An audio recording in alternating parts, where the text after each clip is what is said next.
you're doing, humans of the world? It's your boy MajorMcDonalds, or Unadjectivable, and you're watching a new series on my channel talking about the best weapons in Enlisted. In this episode we'll be talking about rifles, referring to bolt-action rifles and semi-automatic rifles, some which do have fully automatic functionality. I must begin by saying that these are all only my opinions, and I'm eager to see whether you guys agree with me in the comments below. Some of my opinions may be unpopular, but I'll be giving as much evidence behind my reasoning as possible. I will not be referring to rifles which are gold order weapons, nor will I talk about premium squad rifles, but I might make another video on these if you are interested. Let me know in the comments below. But primarily, we'll be talking about the best rifles that all free-to-play players can unlock. This video will consider the weapon's power, its stats, how fun it is to use in game, and just how it feels. I'll talk about them in reverse order too, beginning with number 20 and ending with number 1, also known as the best rifle in my opinion. I should also state that all rifles can be very good if you are good with accuracy and aiming and learn how quickly you can fire again on each rifle. So each rifle does have major benefits, especially if you fully upgraded any rifle, regardless if they're on this list or not. Note that specific weapon-centric soldier perks, such as plus 12% bolt-action firing rate with bolt-action rifles, plus 12% firearm reload speed, vertical and horizontal recoil reduction, and a plus 20% weapon aim speed can all improve the benefits of the weapon or counteract its downsides, so plan your troop perks to go with the weapons you plan on using. So, are my opinions based, or are they based God? Stay tuned to find out.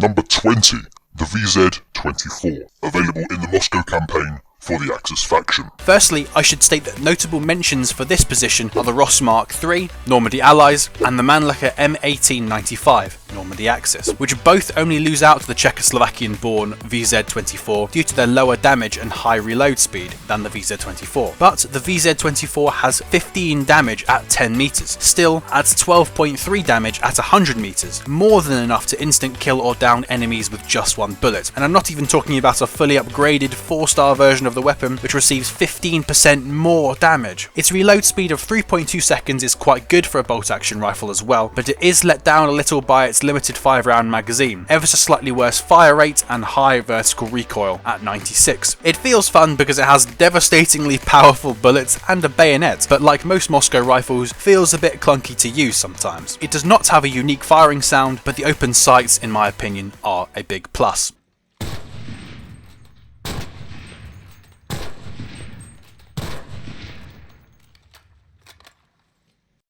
Number 19, the Mosin M91 Dragoon, Moscow, Allies. The Dragoon, named after the mounted cavalry units that used them, which dismounted to fight on foot, beats the VZ-24 because of its slightly higher fire rate, lower vertical recoil. Vertical recoil is more impactful than horizontal recoil, so horizontal recoil here is mostly irrelevant. It also has higher muzzle velocity, a bayonet, a really cool firing sound, and nice open sights. And it just sounds like it's a proper weapon, dude.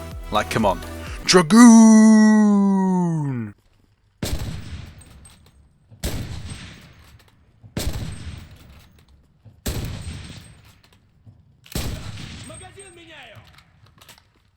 Number 18, VG2,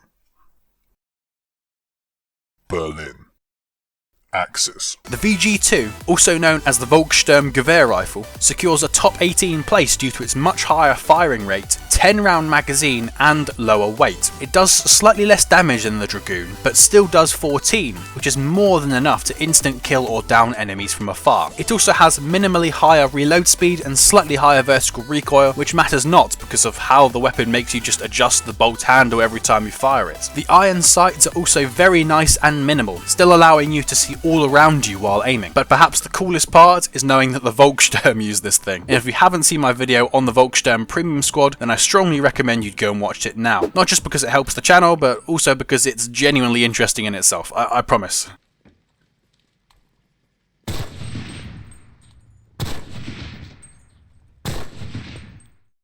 Number 17, SMLE Mark III, Tunisia, Allies. This bolt-action rifle is one I was obsessed with when the Tunisia campaign came out. It just feels awesome to use. Your bullets kind of clap when you shoot them. Not literally, but that's how it feels to me. I don't know how else to describe it, but it feels to me as if I'm just clapping enemy teams when I'm shooting them. I don't know, dude. The sights on it are also unique, and for some reason I am really accurate with this weapon in game. This bolt-action rifle is also sometimes referred to as the Smelly, which to be honest should be more than enough for you to want to use in game. Imagine clapping your enemies with the Smelly, dude. Other than that, the bayonet, the 14 base hit power, the 10 round magazine, and the average vertical recoil are all factors that back me up in putting it 17th on this list.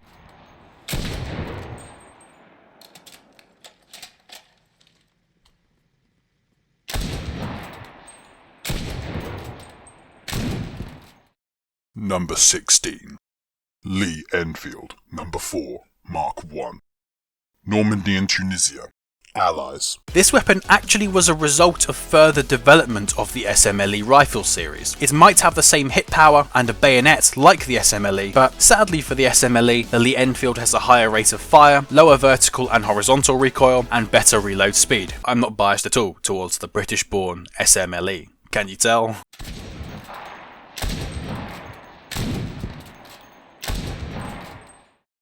Number 15. Winchester M1895. Moscow.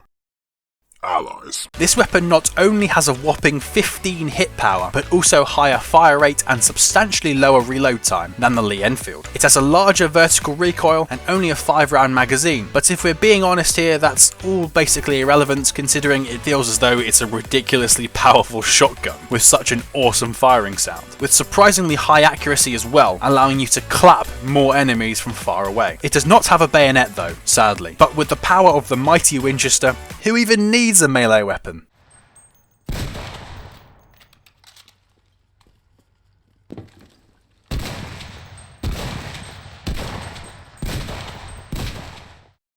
Number 14. Carcano M1891. Tunisia.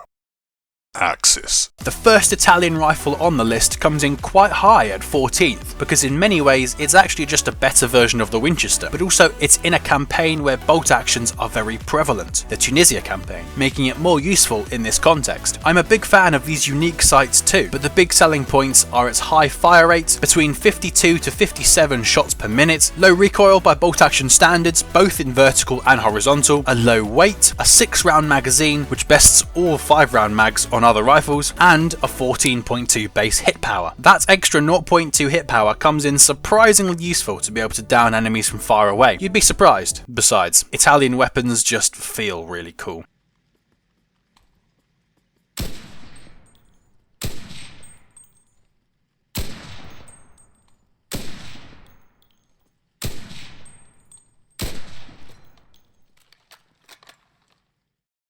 Number 13.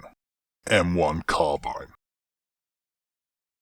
Normandy and Tunisia. Allies. For the first semi-automatic rifle on this list, and a semi-automatic rifle I despise with all my being, it's fitting that it comes in at unlucky 13. Semi-automatic rifles are pretty much always better than bolt-action rifles, especially when fully upgraded to almost match its damage along with besting their fire rates by quite a distance. But the M1 Carbine has vertical recoil almost as high as the better bolt-action rifles on this list, and with only a 15 round magazine. It may be lightweight, but its base hit power of 7.3 at only 10 meters feels really pathetic in fights. 7.3 doesn't sound bad, and 2 hits would get you to 14.6 damage, but its damage reduction is quite insane considering its low damage and recoil. So hitting some enemy even 100 meters away takes at least 3 bullets, which you have to manually click to shoot each one while combating the high vertical recoil, so it's quite impractical and difficult to use, at least for me. To compound this, I really despise the sights and find this weapon hard to use, well, because of pretty much all of these things. But obviously, this is just my opinion, but I can't stress enough how much I hate this weapon.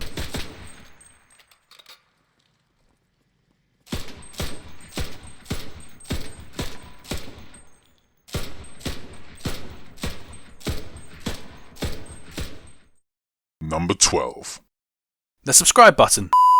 Just joking, there is actually a number 12, but before I reveal it to you, it would be amazing if you could click that big red button down below the video to subscribe to the channel. You would make my day, so thank you in advance. Now, let's do this properly this time. Number 12. Gewehr 41. Moscow and Tunisia.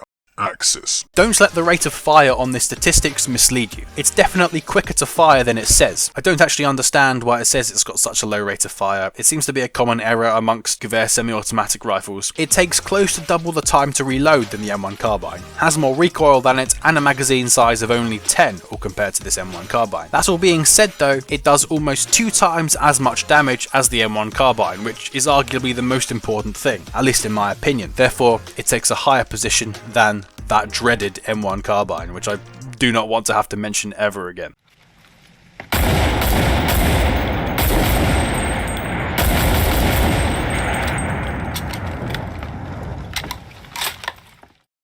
Number 11. Armageddon Mod 39. Tunisia.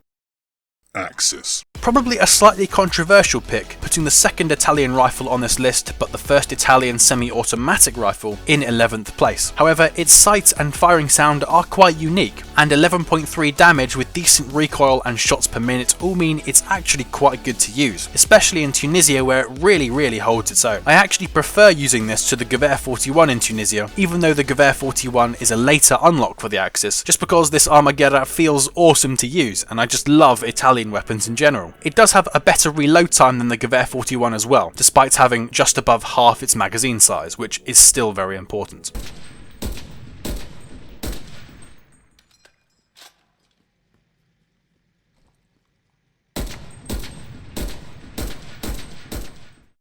Number 10. M1 Garand. Normandy and Tunisia. Allies. Entering the second half of this video now, we have the classic staple of the Americans in the Second World War. It is ahead of the Armageddon and the Gewehr 41 in almost every way. For example, it does more damage, 12, than the Armageddon, 11.3, and has a faster reload speed than both the Armageddon and the Gewehr 41. It has less vertical recoil than the Gewehr 41 too, but 2 bullets fewer per magazine, although it does have a bayonet. The sights are okay, they obscure a bit too much of your view when aiming down the scope for my liking, but not to say it's got bad sights though, you can easily do very well with it. Remember, sights are often personal preference, and if you don't know which weapon to use between some that are comparable in power, then pick the one with your preferred sights, as that's the one you are likely to perform better with. The M1 Garand is a major weapon that new players should be targeting in both campaigns you can obtain it in, and it's fun to use. It's a great power spike for people just unlocking the semi-automatic rifles for the first time too.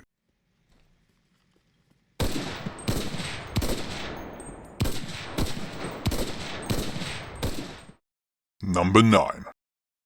SVT-40. Berlin. Allies. You're probably wondering why I'm not putting the SVT-38 here, and then the SVT-40 in a higher position, considering the SVT-40 is a later modification of the SVT-38. But in fact, the SVT-40 apparently has a higher vertical recoil, 82, than the SVT-38, 72. The SVT-40 does have lower horizontal recoil, but as we said previously, vertical recoil matters more. Everything else is the same in the stats area between the two weapons, even though the description of the SVT-40, it says it's supposed to be lighter than the SVT-38. But it doesn't reflect that in the stats, so I have no idea why it even mentions that. Who knows, man. The SVT-40 is placed above the M1 Garand due to it being pretty much the same weapon in every aspect, but the SVT-40 has a shorter reload time by 0.4 seconds, as well as 2 extra bullets in a magazine to make it 10 compared to 8. The difference in vertical recoil, 3, is hardly enough to make any noticeable difference, so I ignore that difference.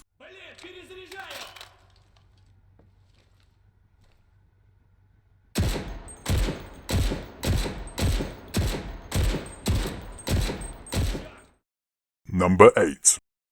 SVT-38. Moscow. Allies. As said in the previous one, the SVT-38 is better than the SVT-40 because of its lower vertical recoil. Other than that, there's virtually no difference in terms of performance between the two. I enjoy the sights of this weapon too, and I destroy enemies with the SVT-38 in the Moscow campaign. It feels really smooth to use in battle and I love using it, and I was even skeptical changing out of the SVT-38 in order to include the AVS-36, a later unlock in the campaign which has the fully automatic firing mode, just because of how much of a fan I am of the SVT-38.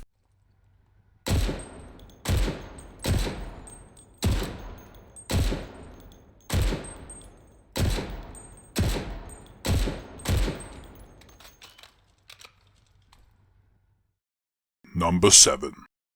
ZH-29. Moscow.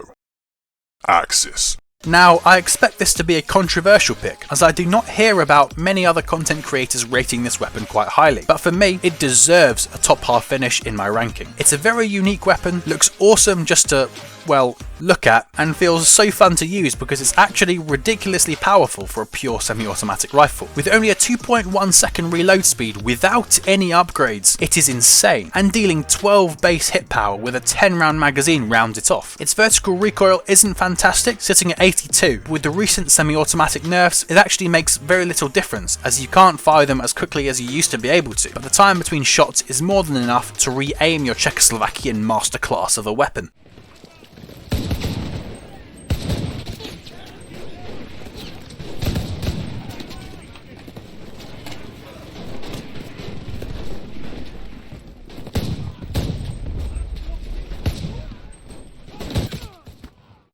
Number 6. Gewehr 43. Normandy and Berlin.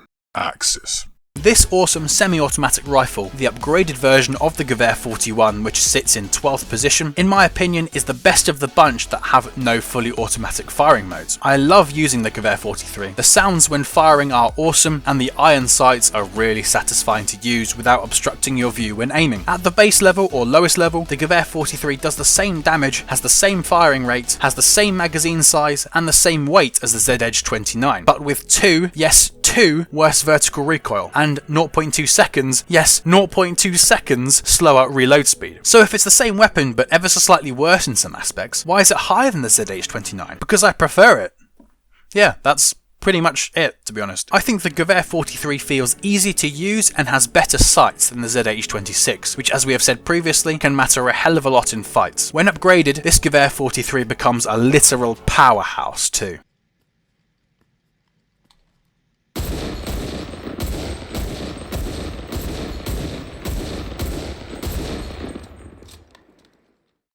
Number 5.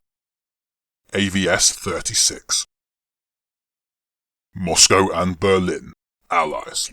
And now we are finally on to the final 5, all which have fully automatic firing capabilities. The AVS-36 is in my opinion the worst of the bunch though, mostly because of its large vertical recoil of 78. All other aspects of the weapon are not bad in the slightest, but the sights for me are not my favourite either. When fully upgraded, it will seem quite overpowered, but nonetheless it still only takes last place in terms of fully automatic rifles, not overall, because it's 5th overall, so it's very good, but not as good as the other fully automatic rifles in the game. You know, that should make sense, I hope.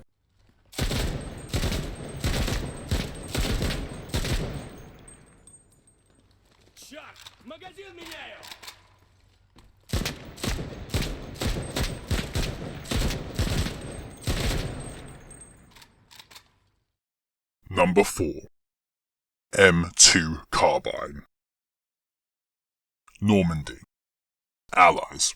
The M2 Carbine, another staple of the Americans in World War II, but with fully automatic firing capabilities, has substantially better vertical and horizontal recoil than the AVS-36, which alone is enough for it to deserve 4th in my rankings. It might have a 0.1 second worse reload time and do only 7.3 base damage, but its much higher fire rate and 30 round magazine makes up for that easily, which allows it to be super useful in close quarters and actually rival any assaulter weapon or submachine gun, which is insane. It's also very light at only 2.9 kilograms, meaning you can run fast while holding it. If I have to list a downside though, it would probably be its range. As medium to long range, you might struggle to kill enemies due to damage drop-off and limited base damage to begin with.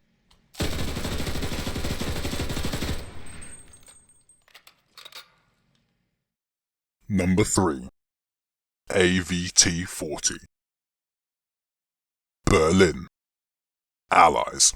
Okay, now we're getting into the prime numbers. Not prime numbers as in literally numbers that are only divisible by themselves and 1, but prime numbers as in important numbers, because we're near the end of the ranking list. But ironically, 1, 2 and 3, the remaining numbers, are actually all prime numbers in the mathematical sense too, so I guess both explanations work. So I didn't even need to include this parenthesis, so forget I even said this. I don't know what it is about this weapon, but I just really like it. It's very similar to the AVS-36 and has the same damage, fire rate, magazine size and weight. However, the AVT-40 has slightly better reload speed, yet a very small amount worse vertical recoil, which can be managed well with bracing, recoil reduction, troop perks, and by upgrading the weapon itself. I really like the sights too, which are the same as my preferred SVT-38 sights, and its reload animation is really cool. But the big thing for me is its firing sound. I don't know, something about it just makes me really enjoy using this weapon. To mow down entire squads, I just can't explain it. Remember, once again, these are my opinions, and arguments do exist to rearrange the weapons I placed in 5th, 4th and 3rd respectively. Number 2. FG-42. Normandy and Berlin Axis. I mean, come on. You probably knew this would be near the top if you've watched any other Enlisted video on the internet in your entire lives. But you're probably wondering, what is first, if not this one? We'll save that for later. But for now, the FG-42 can be described as a ridiculously powerful monstrosity of a weapon. Once again, it has the base hit power of 12, much higher firing rate than the AVT-40, a large magazine size at 20 rounds than the 15 on an AVT-40, and has about half of the AVT-40's vertical recoil. This all measures up to mean it's substantially more powerful than the AVT-40, and deservedly is ranked above it in second. With this literal freak of nature firearm fully upgraded in combination with appropriate troop perks such as vertical recoil reduction, this mutant has virtually no recoil and does a psychotic amount of damage per second. Just look at this utter cracked carbuncle of an object. The only real downside is that it has only 2 magazines of ammo that come with the weapon, but this can be neutralized by giving it a large ammo pouch, which you will have already unlocked by the time you unlock the FG-42 on all campaigns. So it's still just an unfair to use weapon in my opinion. I'm not a big fan of the sights though, but it's not impossible still to use, and due to the rest of the stats it has, it hardly matters about my opinions of its sights. But what beats this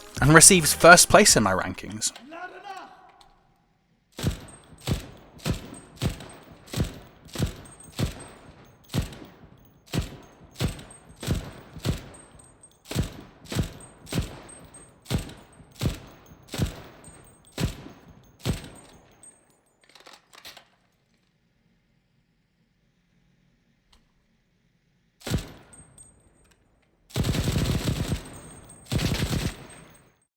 Number 1. FG-42-2. Berlin Axis. Yeah, you probably should have seen this coming, to be honest. Literally the exact same overpowered as hell weapon as before, but with even less recoil, and an even cooler new firing sound. It's insane that this thing even exists, considering how much better the FG-42-1 is better than all the other rifles in the game anyway. It shouldn't even be a rifle. All these FG-42s are actually light machine guns. I have no idea why they even count as weapons that riflemen can use. But yeah, once again, the stats on this thing at max level are just ridiculous. I don't even need to explain to you why it is anymore. Just wow. What even is this? A gift from God?